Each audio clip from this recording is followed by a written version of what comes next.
안녕하세요. 이민아입니다. 여러분들은 울산 시민들이 즐겨 찾는 산 하면 어디가 가장 먼저 생각이 나시나요? 네, 많은 산들이 있겠지만 문수산이 저는 가장 먼저 떠오르는데요. 그런데 이 문수산의 명칭이 그 전에는 영축산이었다는 사실을 혹시 알고 계셨나요? 그래서 오늘은 영축산으로 한번 가보려고 합니다.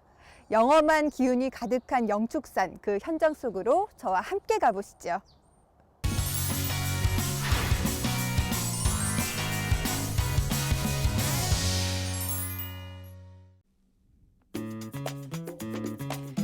울산의 스포츠 요람, 울산체육공원입니다.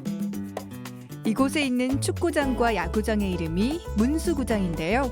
그 이유가 궁금하지 않나요? 선생님, 여기는 뭐 하는데요? 여기는 이제 문수 이제 공원이죠. 문수공원, 문수 스포츠 공원. 그래 여기 이제 우리 뭐 축구, 야구 뭐 등등 뭐 양궁 등등 온갖 게 다 있는 그런 스포츠 문수 공원입니다. 아, 그런데 왜 문수 경기장이라고 부르는 거예요? 문수라는 게 네. 문수보살. 문수보살? 예, 그거 불교 뭔데요?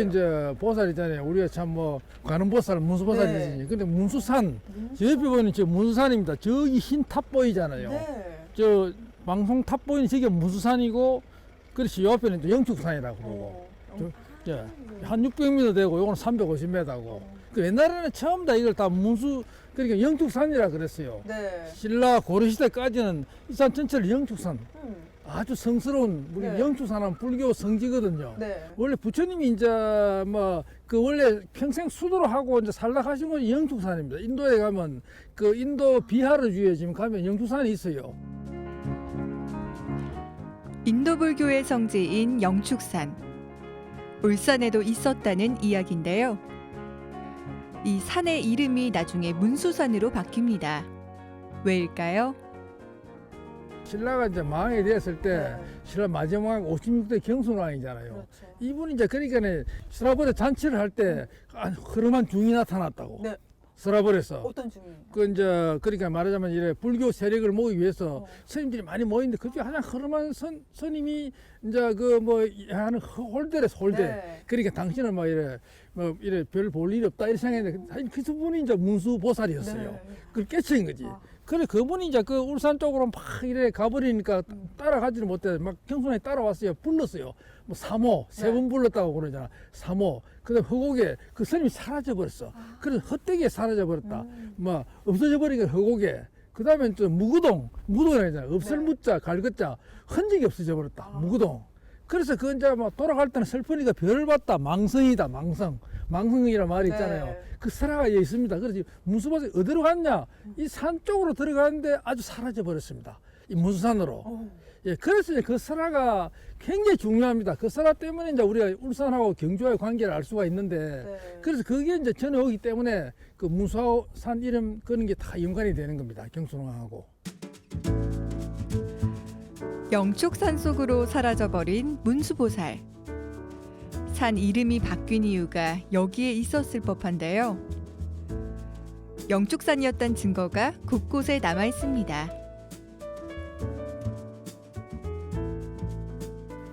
여기는 어느 마을이에요, 선생님? 여기는 영축 마을입니다. 영축.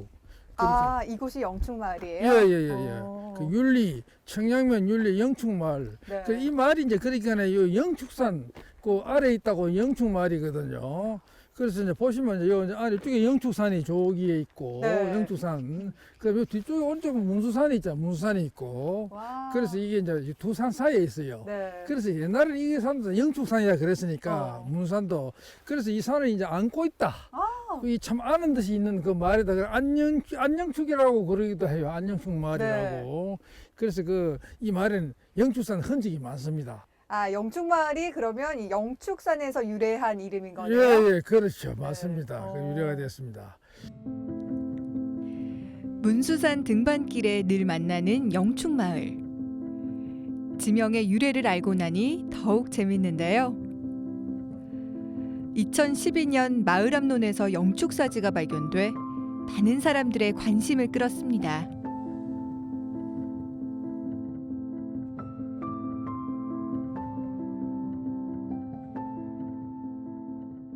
그리고 이제 뭐 또 하나 이 말이 중요한 게 네. 영축사지가 있어요. 영축사지. 영축사지라고 하면 예. 영축사 그 터를 말씀하시는 거예요? 예예예 사찰의 터. 절이 언제 창건됐냐면 네. 신라 신문왕 때니까 한 700년경에 창건이 됐거든요.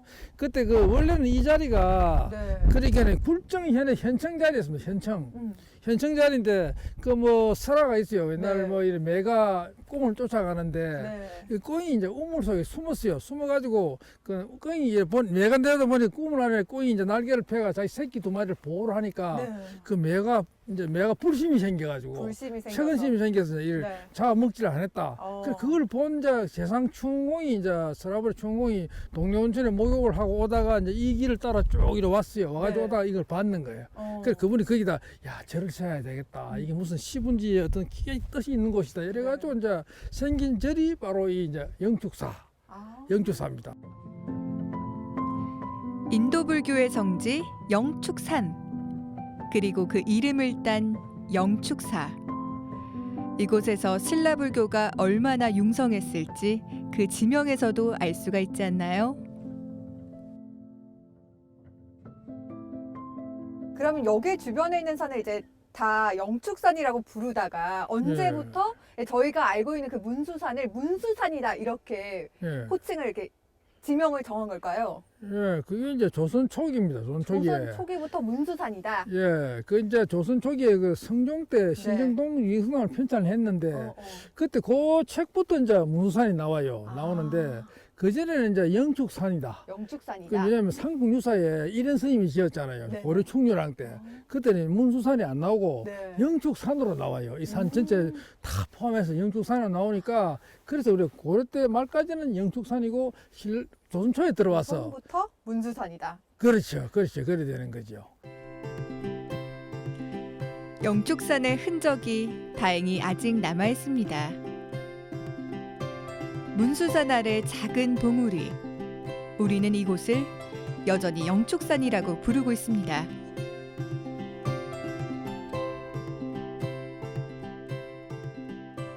조선의 그 봉산 중에 봉산 봉산 중에 중에 영축산이 나와요. 또 조선 때는 이제 이 사병이 조선 동안 내내 봉산이었거든. 봉산이 뭐냐면 선제를 얻는 산, 배를 만들어 목재를 얻는 산이 봉산이라. 그런데 우리가 저 산에서 옛날에 목재를 끌어다가 요 청양천에 요 보면 이래 큰 개천이 있거든요. 네. 거기다 띄어가지고 그걸 이제 저 들어갔냐면 이제 네. 요양강, 네. 최용암 있잖아요. 거기 이제 그 도항천하고 만나서 여기 청양천하고 이제 만나가지고 이 청양천이 저까지 갑니다. 나무를 실어가지고 거기서 배를 만들었어요. 네. 그러니까 이게 대단히 중요한 이제 봉산이 있고 그때는 영축산 그 봉산이라고 기록이 확실히 나오니까 그래서 이름은 남아 있었다는 게 이제 확인이 되는 겁니다. 조선시대 배를 만드는 목재 생산지로 영축산이 기록돼 있는데요. 영축산은 바다와 밀접한 관계가 있습니다. 와요, 선생님 여기 길 진짜 예뻐요. 예, 예쁘죠. 어디 가는 길이에요? 마에서 석조부도 가는 길입니다. 석조부도요. 아, 망해서 석조부도. 예. 와, 선생님 여기 소나무 쭉쭉 뻗어 있는 거 예. 보세요. 영축산을 오르다 보면 망해사의 옛 절터를 만나게 됩니다. 이곳에서 신라시대 스님의 부도를 만나게 되는데요. 일반 부도와 달리 모양이 독특하고 아름답습니다. 그렇지 않나요?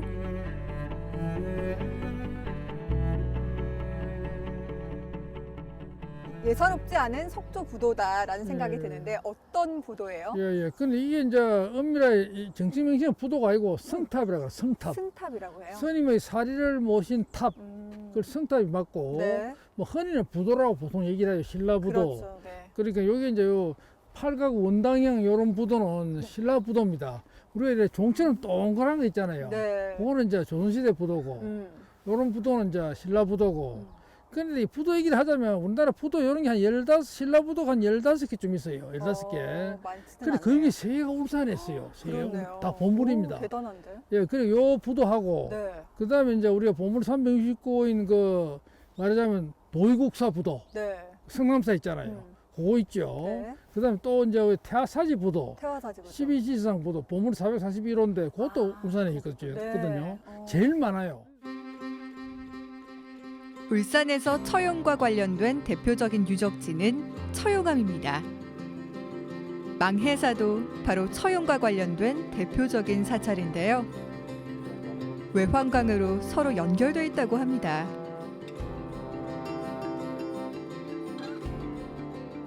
그러면 이 부도를 갖고 있는 이 절의 이름은 뭔가요? 저림은 망해사. 망해사. 바라볼 망자, 바다 해자, 절사자. 원래 절의 유래는 흥공왕 때 그 신라 최용이 이제 나타나서 그걸 고마워하는 마음에 흥공왕 이 절을 지었다고 이래 나와요. 네. 그때 신방사라 그래. 신방사. 신방사. 새로운 신방사가 그랬는데, 근데 이 절이 이제 말하자면 그러니까 이제 이 약사도량이지, 약사도량. 약사도량. 신라시대. 네네네. 그러니까 바다를 항해하는 사람들이 여기 빌고 아까도 가든 말씀하셨던 또 약사도량. 영축사 똑같은 절입니다. 그래 그 당시 대단히 중요한 절이고. 인도 불교의 성지 영축산. 동일한 지명이 우리 울산에 있었다는 사실 무척 새로웠는데요. 문수산과 영축산 모두 울산에서 불교가 무척 번성하였음을 알려주는 지표들입니다. 비록 작고 낮은 산이지만 예, 굉장히 영험하고 예. 명산이다 이런 네. 생각이 들었거든요. 그렇죠. 네, 영축산은 우리 울산에서 어떤 의미가 있는 산이라고 할 수 있을까요? 그렇죠. 이제 우리가 지금은 문수산, 네. 그걸 또 영주산으로 봐도 괜찮아요. 항상 사방이 바라 보이잖아요. 우리 마음에 이제 담을 수 있는 산. 그래서 우리가 항상 이 울산의 자연이 우리의 깊은 영감을 주고 참 어떤 깊은 의미를 가지고 있다는 걸 우리가 늘 느끼면서 살면 참 좋겠습니다. 네, 향토사학자 이양훈 선생님과 함께 영축산에 대해 알아봤는데요. 영축산을 통해 불교사의 한가운데 우리 울산이 있다는 사실을 확인할 수 있었습니다. 이번 주말 신령한 산 영축산에 대해 알아보는 시간 가져보시는 건 어떨까요?